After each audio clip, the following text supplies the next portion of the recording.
US President Donald Trump earlier this month signed an executive order to wean the country away from China's dominance in critical minerals.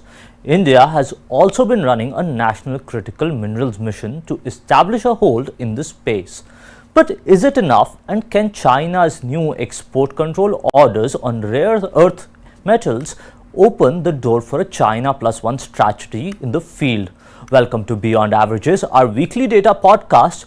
We have with us Abhijit Kulkarni, Senior Partner, Metals and Mining, EY Parthenon, and Rajiv Mehta, Partner, Deloitte India, to discuss China's dominance in critical minerals and the way forward for India. But first, let's take a look at some of the data surrounding critical mineral trade before we go to our experts. Now, if you look at India's critical mineral exports, it stands somewhere here at $1.1 billion. Compare it to China, and China is about at 131 billion, about over 100 times more than India. Germany is about 70 and Korea is about at 40. China dominates aspects of this trade as well. If you look at it, processed minerals, China has a 58.7% share. Battery pack, China has a 50% share, and its entire share in the market is about a third. EVs, it has a 20% share, and battery material, it has a 20.8% share. Now, how it moves is from processed minerals to battery material to battery pack, and then the final product of an EV.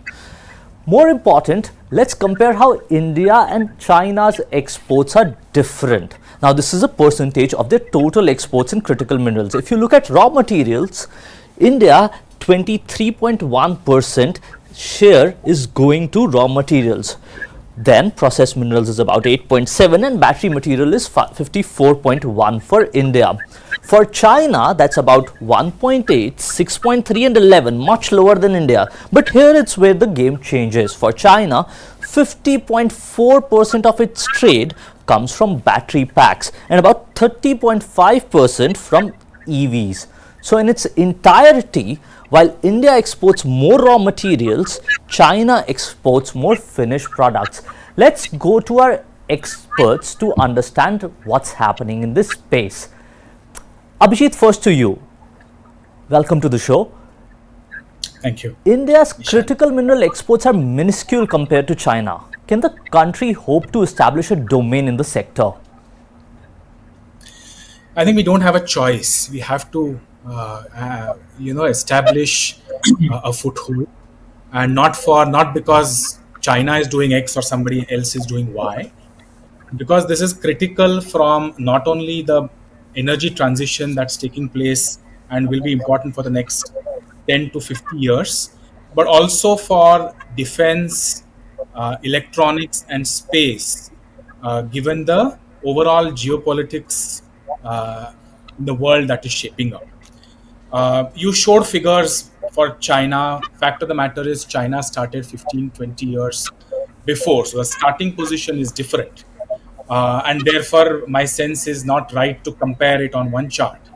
But what can India do? And how can we sort of now leapfrog going forward? And I look at it in terms of 3 or 4 horizons.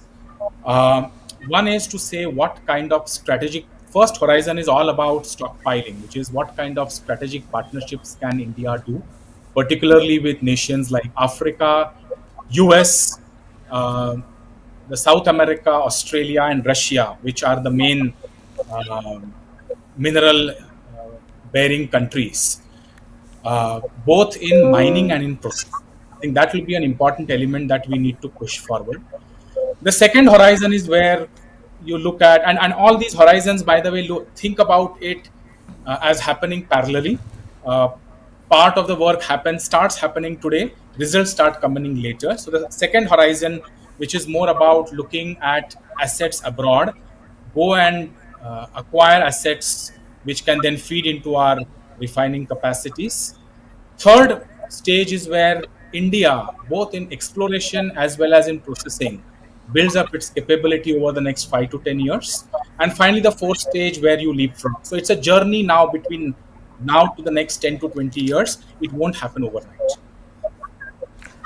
Rajiv, let me get to you, but before that, let me get to the chart here and welcome to the show here. If you look at raw materials, India is ranked ninth. If you looked at processed minerals, India is ranked 13 in the world in terms of global exports, and battery materials, we become 21. So while we are ninth in the world in export of raw materials and 13th in processed minerals, we start lagging when it comes to intermediate and final product. What can be done? How can that be tackled according to you? So you're So I right. I think think you showed a. thanks, Ishan. Sorry. Thanks, Ishan, for There was. having me here. And I think this is a very valid question. And before that, I would like to touch upon what are the learnings from China. I mean, Abhijit mentioned about some of the learnings that China has done. So two facts. One is of China has significant share of global production in its own country in terms of critical minerals. Like today, if I look at graphite, the I would say almost 80% of global graphite production happens in China. Similarly, for tungsten, 83%. So one of the learning from China is that they have, the mining is at scale, large mines and so on. The second part is they have invested almost $57 billion over the last 20 to 21 years, from 2000 till 2002. That's the data. And in the last, in 2023, there was a article by economists which say the Chinese company, they have invested almost $16 billion in foreign mines. So access to assets is one important learning from China. And second is, of course, mining at scale. The third is, of course, they have invested a lot in infrastructure and as well as in value-added products. For example, if I look at, in copper we have copper and copper ore and concentrates. China only exports around 0.04 million USD of copper, 114 tons. They are exporting almost 4.545 billion dollars of copper cathodes, which is the refined copper. So clearly, they are focusing a lot on value addition, which you clearly mentioned in your charts. Now, I think what is the important thing? How can India leapfrog China? Is one, of course, the development of downstream processing facilities, which is important because the National Critical Minerals Mission, it talks about investments in downstream facilities, in processing parks. The second part is the government has already clearly laid out that there's minimum zero duty on imports of critical minerals. So there's no inhibition or hindrance towards setting up these facilities. I think more important is if you look at some of the incentives that are being provided beyond the critical minerals mission, some of the global policies like, if I look at Australia, they have actually have critical minerals production tax incentive, which kind of refunds around 10% of non-refundable tax credit. Yeah. Similarly, the PLI for some of these, critical minerals processing would be very important to have India in the global front in terms of processing. So clearly, I think there's a lot of initiatives undertaken by the government, and this will all augur well for the industry overall.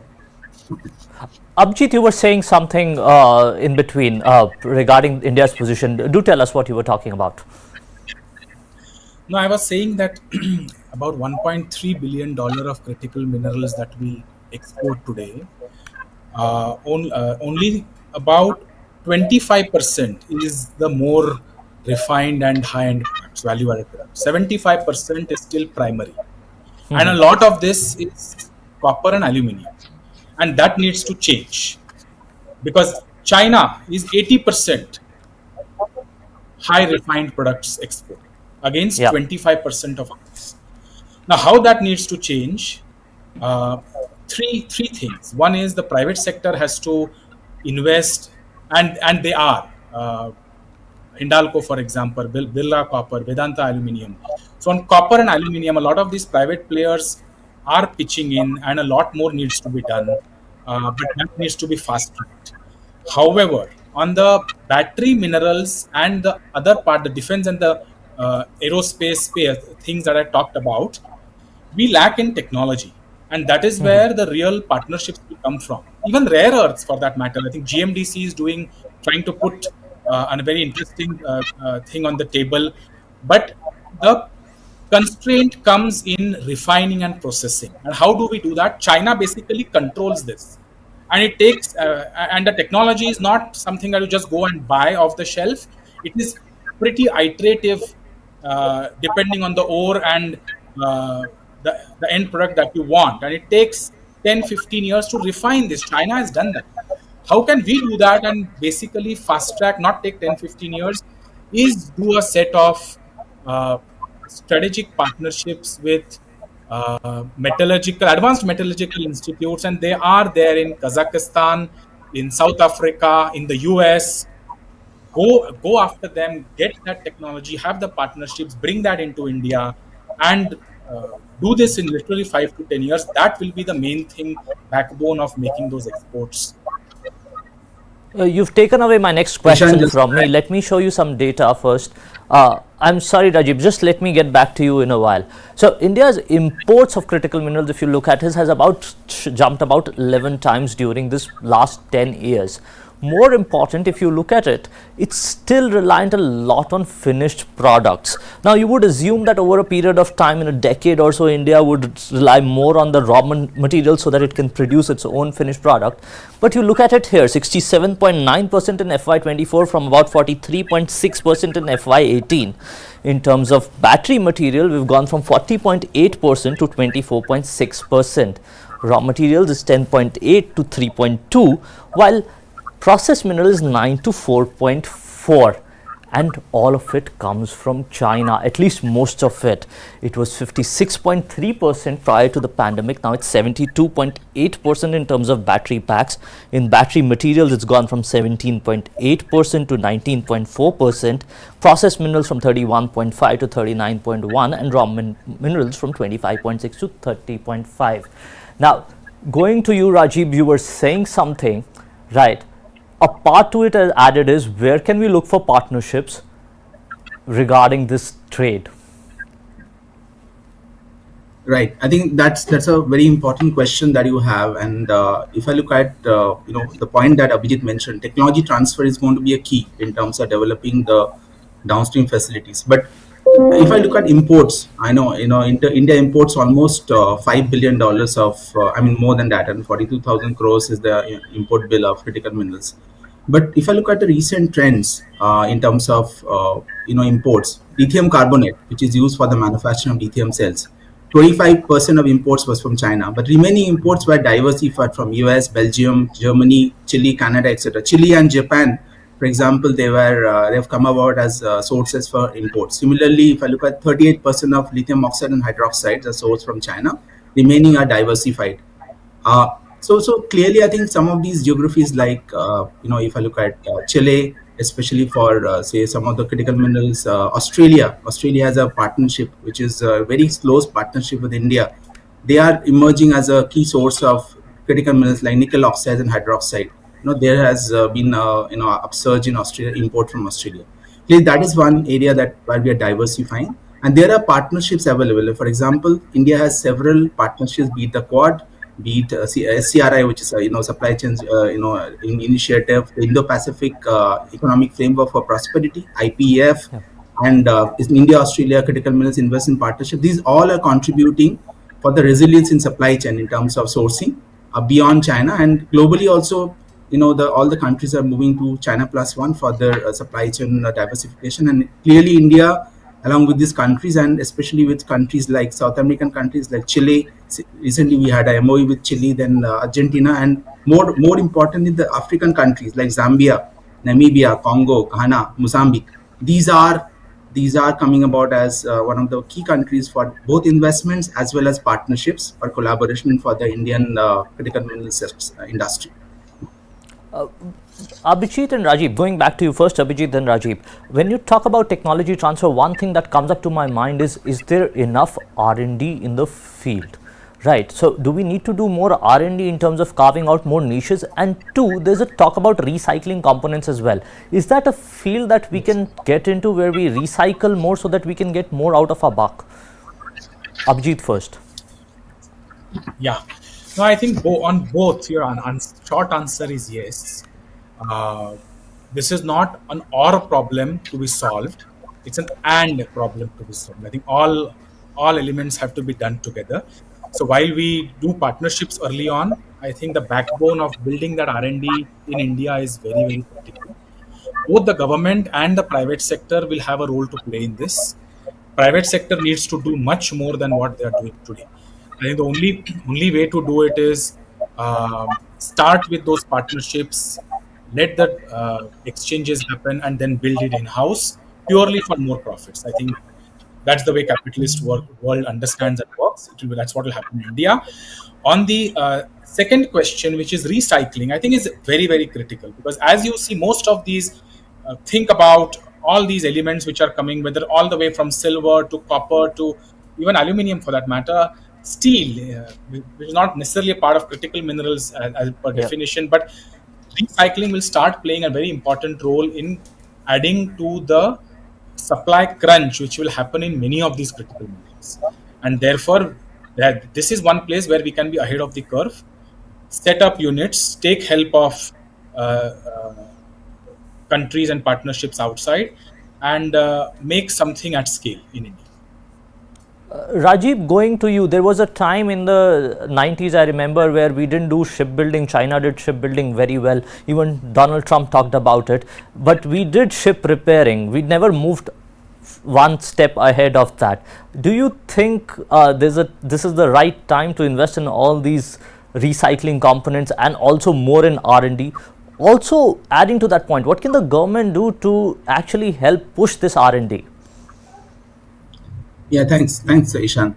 So if I look at, let's look at recycling. So clearly, I think recycling is a focus area for the government, and there is the under National Critical Minerals Mission. There's a target in terms of 10% of critical mineral use for recycling, so that 400,000 tons of recycled critical minerals are produced annually. So there's a budget allocated of 1,500 crores for incentive scheme for mineral recycling, and pilots another 100 crores. Similarly, R&D, there's a lot of investments as well as promotion by the government in terms of the startups. Even the NCMM talks about R&D. They have allocated around 1,000 crores along two buckets. So clearly, I think there's a lot of focus, but I think the private sector needs to come forward along with the government schemes are already there, and there needs to be a vibrant ecosystem where the academia, the private sector, and the government, they come together, and thereby both on the recycling front, there are various success stories in India for recycling and critical minerals. Similarly, for R&D also, some of the cutting edge work is happening across Indian academias and institutes. So clearly, I think I can clearly see a lot of developments as well as positive outcome going forward.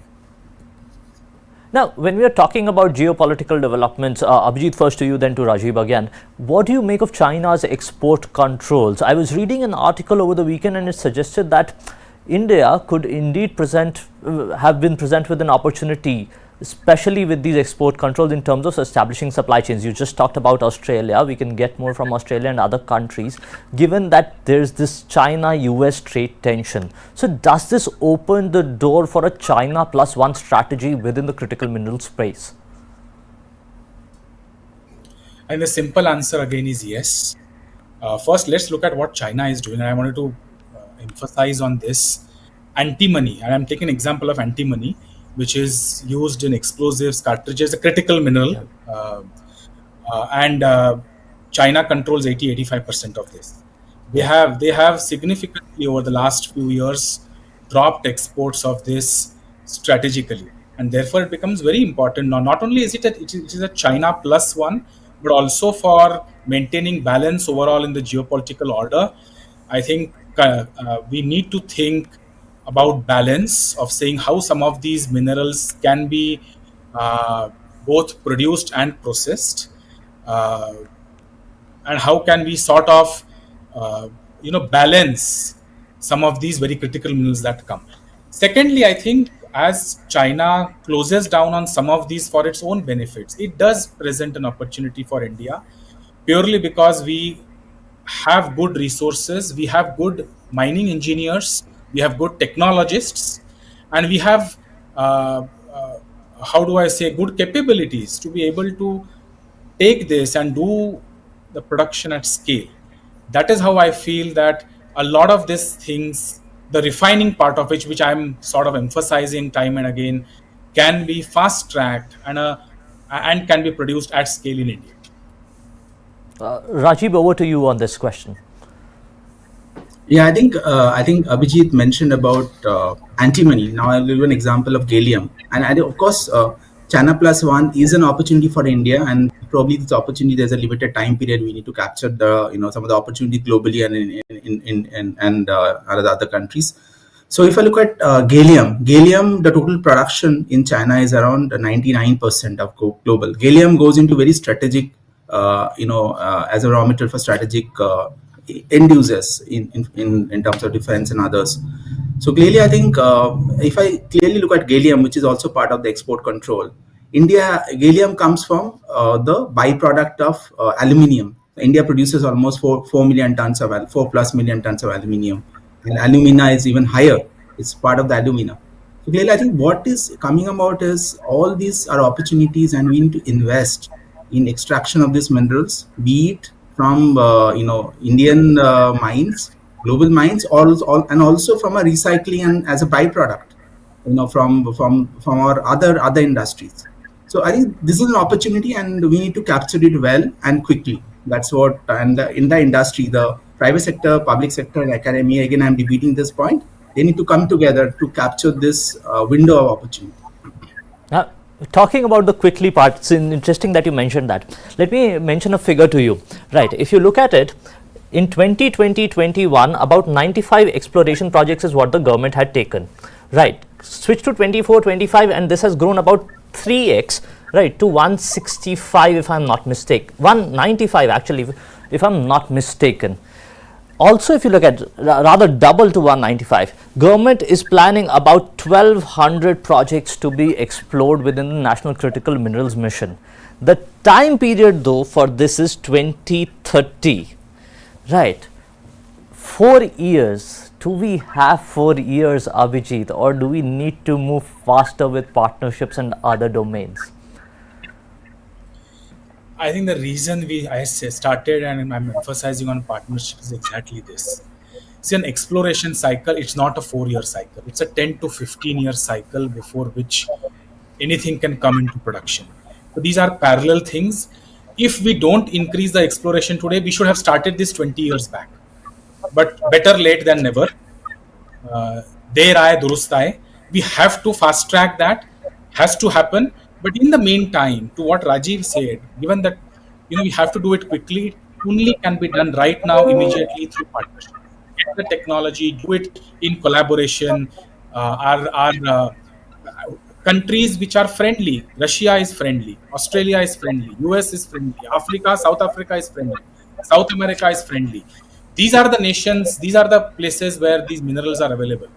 And therefore, if we are able to get that fast track quickly, that is what will make the difference. Exploration and everything else is the horizon 2 or 3 that I was talking about in the beginning. It's not horizon 0 or 1. Rajiv, what's your opinion on this? Rather go for friend-shoring more, or wait for 5 years and then start developing something? And do we have that much time? No, I think this has to happen simultaneously. It's not a one. It's an and problem and answer rather than a or answer. So I think one is of course collaboration with some of the countries that already we have forged very strong relationships. Including South America and the African intergeography, as well as Australia are some of the examples. But also we need to focus on the domestic, exploration. And clearly the government has a very strong target as well as very robust target of 1200 plus, I would say, exploration blocks over the next 5 odd years. So I think both need to be tackled fast, and whatever needs to be done is already. I mean, if I look at some of the auctions that have happened, 22 odd blocks have been auctioned very successfully, and Yes. there's a lot of interest among bidders. So I think this augurs well, but again we need to expedite a lot of things, including technology for I would say mining, exploration and mining. How do we do transfer of that? How do we bring more global players? The exploration license, which the government came about recently, which is a very positive step, which kind of talks about how do I incentivize private exploration company, including global exploration companies, to invest and to bring the right technologies. Yeah, so I think these are positive steps. Yeah, I was reading this book, The Material World, and the idea is that this mad rush for green technologies is more damaging for the environment. One, would you concur with that hypothesis? And two, what more can be done in that regard? Can we look at more technologies that do this extraction in a more greener manner? Abhijit, we can go to you first. Okay. So I think again it is a question of balance there. We need these minerals, and extraction does take its toll. But the way to look at it is how can I make it minimal harm to the environment? And there are enough examples both in India and outside. I'll take an Indian example of these of coal India. In the Chhattisgarh uh, area of mines, the Dipka Gewda Kusmunda. It is one of the largest coal sectors in the world, I think, which sort of gets 100 plus million ton of coal from that one location. But they have been able to get more afforestation than what they, or the trees that they cut. The way they have handled the water pollution, water ingress, all of that, I think is an example for all of us to say that mining need not just happen by destroying environment. Mining can happen in a net positive way, and we should do that. The last thing I'll say is, uh, amongst all the polluting industries, actually, the carbon emissions, mining industry, by the way, has one of the relatively lesser carbon emissions. Because a lot of it only comes from the mining equipment, which is diesel operated. So, one big change where you move to electric vehicles within mining can make it much more greener than any other processing industry. Think about processing industry always will have higher carbon emission. The mining will still have lower carbon emissions. So that's one game changer that needs to be put in place. But it's a Rajiv, balance. what's your view on this?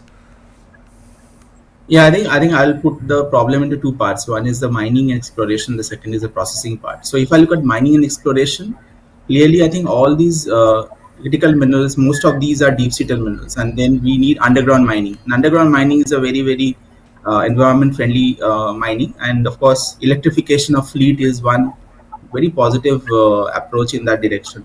Now, if I look at similarly go to the processing part, so just take the example of titanium. So titanium processing, if I look at titanium value chain, you have beach sand minerals, and thereby you go to slag and then to metal. So there are two routes to it. One is the chloride route, and the other sulfate route. Clearly, sulfate route is a cheaper one, but of course has environmental hazard. But the chloride route established globally as a very robust and environment friendly. But of course, the technology availability is a problem. Again, technology transfer comes here. Can we get the right technologies to support our environment and to be more, I would say, environment friendly? It's something that we need to look at. So I think these are some of the, I would say, points that I would like to make in this regard. So India needs to move fast, it needs to balance out the objectives, and there's a lot of opportunities friendshoring. Thank you Abhijit and Rajiv for coming on the show. It was great having with you us, and we hope to see you again very soon given how the space is changing. Thank you. India's critical mineral journey still has some places to go, but the US and China trade war does provide the country with a slight advantage. How it leverages that is important. More important would be how we tackle the R&D concerns. We'll be back next week with more news and analysis. Until then, thank you and goodbye.